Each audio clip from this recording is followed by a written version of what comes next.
વર્ષો પહેલા મિર્ચીમાં રેડિયો સ્ટેશનમાં પ્રાઇવેટ એફએમ ત્યારે લોન્ચ થયેલું. યસ યસ તો મને કોઈએ કીધું કે ખાલી આટલું જ બોલવાનું છે, લવ બાઇટ્સ 98.3 FM એટલું બોલવાનું છે. તો મેં તો એ પાર્ટ કર્યું અને એના પછી હું બહાર આવી ગયો. પછી કે 2, 3, 4, 5 એવા સ્ટેશન વોઇસ કહેવાય.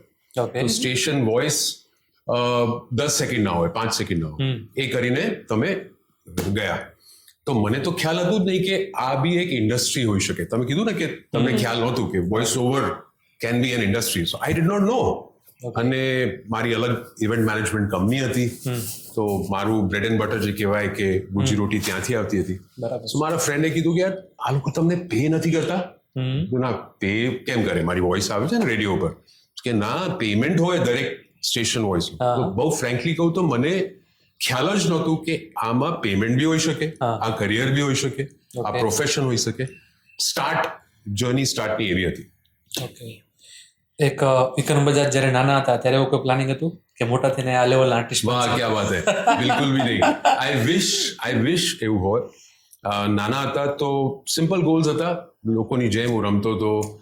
સ્કૂલમાં આપણે શું ભણીએ? Chemistry, biology, maths, physics.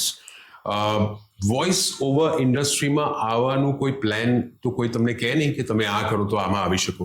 Right. But in today's digital world મને 20 વર્ષ પહેલા ખબર હોત કે આ થવાનું છે after 20 years. So I wish I would have taken training in voice over, in acting, in anchoring. તો એ ટાઈમે તો ખબર જ નહોતી. ફાધર કહે કે તમે સેલ્સમાં જાઓ, માર્કેટિંગમાં જાઓ, જોબ કરો. નોર્મલ મિડલ ક્લાસ ફેમિલી શું વિચારે કે તમે you start earning money, 20,000, 30,000, 50,000. Perfect. So એવી રીતના એ સ્ટાર્ટ થયું. બટ મને ખબર નહોતી કે આ મારું 100% પ્રોફેશન કે કરિયર બની જવાનું છે, પણ બની ગયું છે. સુપર. જો તમને આટલો શોર્ટ વિડીયો પણ આટલી સરસ વેલ્યુ ક્રિએટ કરી હોય તો આ શોર્ટ વિડીયોનો ફૂલ વિડીયો તમને ઝીલઝુલી જમાવટ ચેનલની અંદરથી મળી જવાનો છે, જે અહીંયા ઉપર આઈ બટન પર ક્લિક કરવાથી તમને જોવા મળશે.